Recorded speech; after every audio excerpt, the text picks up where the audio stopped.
and I'll give you a big discount on your video transaction. So there was money that was being lost there. I spoke to this woman who was in the graphic design industry actually, and she managed outsourced Filipino workers, and she said, I said we'd done some work with defence. She said, I used to work with defence. I hated it there. My computer was so slow. This is completely unscripted, unprompted. This is she didn't even know what I did. And I was just yes. Not that I'm saying that this is the case for all defence, but like large organisations, there's challenges. And who's the human practice consultant? Oh yeah, this is a cracker. I spoke to this woman at a conference who was giving a talk on how you've got 3 seconds to engage a prospect, and she was in what's called neuromarketing. So the science of the brain, we'll get into a little bit of that today, and why it's vital that you engage people in the first 3 seconds. And I went to her website and it took 4 seconds to load. So I thought, yeah, this is interesting stuff. So there's some of the anecdotes about performance. I'm sure people have got a whole laundry list. We could probably get 24 anecdotes of situations where you've been either in IT support and people's computers are slow and it's going on like that. So briefly, how does the brain work? I won't go into it in detail, but I guess what I want to talk about is why is it important? Why is performance important? So we spend our lives doing performance and capacity and so on. What does it actually mean to the user? So when I talk about hardware constraints, light comes into your eyes and hits the optical cortex, into your iconic memory in your occipital lobe, and then into your short-term memory in the prefrontal lobe. And the prefrontal lobe is like a goldfish swimming around in a little bowl, and the lap time is about 10 to 15 seconds. So after that, you've forgotten what you were doing, and it becomes difficult to maintain the context. In fact, there was a recent study in Harvard Business Review, or an article in Harvard Business Review about why when you walk through a door, you forget what was going on before, which is because of the context switch. So that's what I'm trying to avoid if we're talking about productivity. Some more stuff here from Google. Instant user reaction, up to 100 milliseconds, that's like seamless. It's a quarter of the time that it takes you to blink, so you don't even notice. About 10 frames per second is starting to get a little bit choppy, but it's really where the border of seamlessness. So that would be lovely if we could do that. There's a slight perceptible delay, and iBlink is 400 milliseconds. At between 300 and 1,000 milliseconds, you can maintain your task focus, even though there is a perceptible delay, which does register on stress test type equipment.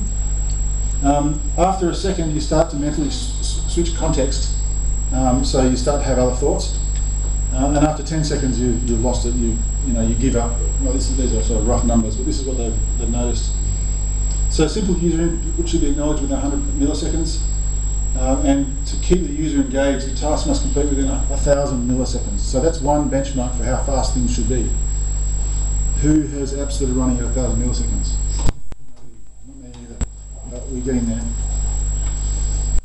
This chap here, does anyone know how to pronounce his name? It's Mihaly Csikszentmihalyi. Not bad. Yeah. It's Mihai. Mihai Csikszentmihalyi. Csikszentmihalyi. Yeah. So he's actually quite a famous psychologist, and he wrote a book called Flow, which I gave to my wife on Christmas, and she loved it. Now on to more relevant content. Flow is when you're really in your groove, basically. It's really when you're not even thinking about it. You're in your element. You're doing what you want to be doing. You've got complete focus, complete absorption, and web users want that flow. Like anyone else in any sort of task, you want flow.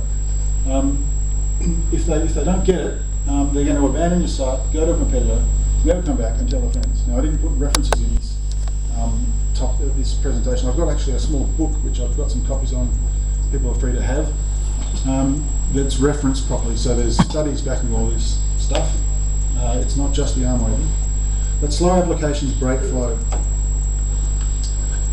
Now, what do we mean by slow applications? The question should come up. How fast is fast enough? Or is speed? How important is speed relative to other constraints? Is perhaps a question. Eric Schmidt, the CEO of Google, says never underestimate the importance of fast. Google are known for having really fast sites and applications, and they're also known for making loads of money. Are the two related? Well, my argument is that they are, but perhaps not the only factor. Another Googler says he was the engineering director of Google's Make the Web Faster initiative. So they have an initiative called Make the Web Faster. Why? Because they'll sell more advertising the more people actually use the web and more use Google products. So it's in their interests. But it's actually in everyone's interests to be faster. It's just that they, for some reason, they take it more seriously than most. There are a couple of other companies that take it extremely seriously. One's called Etsy, and there are a few more. This guy, Fred Wilson, internet venture capitalist, had a list of 10 golden principles of successful web apps, and he was saying that basically he believes that speed is the most important feature. So the most important feature that drives the success of an application is how fast it is. So we think it's fast. Sorry, we think it's important. Next question is, how fast should it be? You know, what is fast, and how do we say when it's fast enough? Microsoft says the old 2-second guideline has long been surpassed on the racetrack of web expectations. So there used to be a rule which kind of came out of Forrester research in about 2009 that said 2 seconds was, you know, the golden cut-off point. Another Googler reckons that they want to render above the fold content. Above the fold means what fits on the first screen. So the fold is where you scroll into the lower content. And they want to render that in 1 second or less. And Urs Holzley, who is the VP of operations at Google, so just think about that for a minute. They're a company that has, I don't know, 50,000 employees, and their business is software and operating software, and he's the VP of operations. And he says that we want to ultimately hit 100 milliseconds. That's sort of, you know, how serious they are about performance. That's hard. So how fast are things? So a bit of a state of the union. This is Australia and global. Who knows the site Alexa? They're a site that does ranking of websites in terms of traffic, and they list the traffic and the bounce rate and the competitors, and they also list the speed. So the top 500 sites in the world, according to Alexa, by traffic, and the top 500 Australian sites by traffic, I just did a histogram. So this is just a plain old histogram showing you that between 0 and 0.5 seconds, it looks like, I don't know, maybe 3 sites, 3 global and 3 Australian sites hit that, and you can see how it progresses. The old school 2-second mark is here. So everything across that side is too slow, according to the old rules. Now, why is that so? So if we've got a benchmark that says stuff should be 2 seconds or faster, and it looks like about half of it is slower. So why is that so? I believe that I've got some answers to that, but I won't actually talk about that today, but it's in the book if you want to pick up a copy. I've got them as a giveaway. Here's the top 10 Australian retailers. This is what Alexa reckons their speed is. Who's heard of a page called webpagetest.org, a site? So if you're in internet e-commerce performance, you probably know about it. A lot of our customers know about it. So this is, when we tested it using that, this is the 20 megabits per second speed. 5.8 megabits per second is what Akamai reckons the average Australian connection speed is in one of their, not the most recent, but maybe the one before that, their State of the Internet report. And then this is the pessimistic sort of DSL dial-up if you're in the outback, or the outer suburbs, or if you've got some sort of constraint there. Now notice we've got a few pages that are under 1 second, and Coles is probably what about Harvey Norman? So is this all in seconds? This is all in seconds. Right. But you can see on DSL, there's some that are up near 20 seconds. Even at 20 megabits per second, we've got ones that are sort of 4 and 5 seconds. Now that's going to translate into lost revenue, and in a minute I'll get into what that looks like. Anyone got any questions or comments? It's interesting that Kmart and Officeworks are at different ends of the spectrum, and that's all part of Coles Myer, isn't it? Yeah, that's part of Wesfarmers. They're all run as separate businesses. Each one is a separate business. Yeah, yeah. Ditto for like Big W and Woolworths. Like the grocery is much bigger than Yeah, Big Kmart, W is Myer, probably definitely a tail Coles. ender. Mm. And you can see on that. What's that?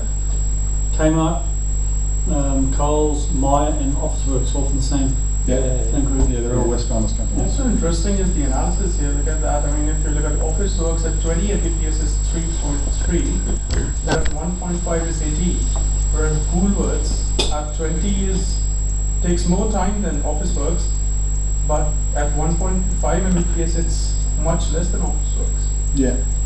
So there's a few different factors. This is going to be highlighting the differences in bandwidth sensitivity, but there's also latency sensitivity and there's also server response times. And I should say that these aren't long-term averages. I think what we did was get 3 runs and take the median. So there's still quite a lot of experimental error in there. You know, and typically there is quite a lot of variance in when you measure response times on the web.